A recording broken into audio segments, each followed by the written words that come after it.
And after Rajnikanth cancelled his visit to Sri Lanka because there was pressure from pro-Tamil groups, the matter is far from over. Sri Lankan Tamil leader Sivaji Lingam has spoken to journalists in Sri Lanka, and he said that they stand in support of Rajnikanth. They've also apologized to Rajnikanth for the trauma he had to suffer because of the Sri Lankan issue.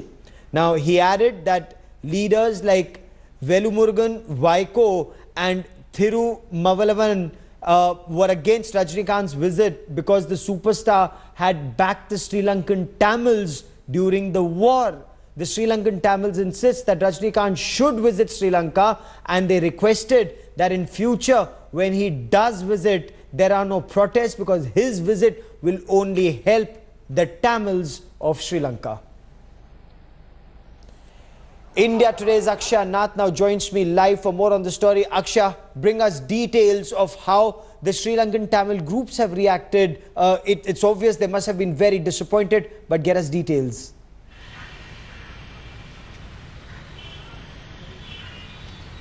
Well, Gaurav, right from the beginning, it was seen that when Tamils were protesting here in Tamil Nadu, the Sri Lankan Tamils in Sri Lanka, in Jaffna to be specific, were very happy to invite Rajnikanth there. They were all excited, and they were saying that they would be seeing this as a huge opportunity to bring forth and put a limelight on the kind of issue that they are going through. But unfortunately, the protest that intensified here later, Rajni's statement saying that he's not going to Sri Lanka has been very disappointing. In fact, Sivaji Lingam, one of the Sri Lankan Tamil leaders, has come out with a statement apologizing to Rajnikanth, saying that from his part, from the Sri Lankan Tamils' perspective, they apologize for the kind of trauma that he had to go through because of the protest that was going on in Tamil Nadu. In fact, they even tried bringing a light to all these leaders like Vaiko, Thiruma Valavan and many others, saying that, these guys have come and protested on an issue which is not even there. In fact, Rajni's visit would have only helped,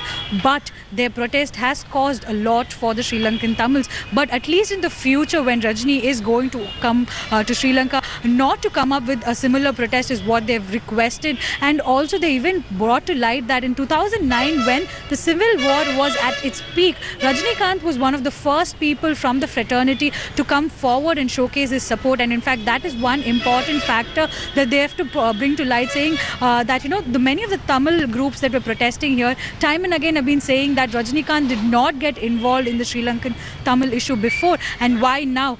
But the Sri Lankan leader has brought to light that Rajni has always been supportive about the Sri Lankan Tamil issue, and this is not the first time that he's tried coming in support of them. And they also insist that such kind of reaction should not come forth in the future.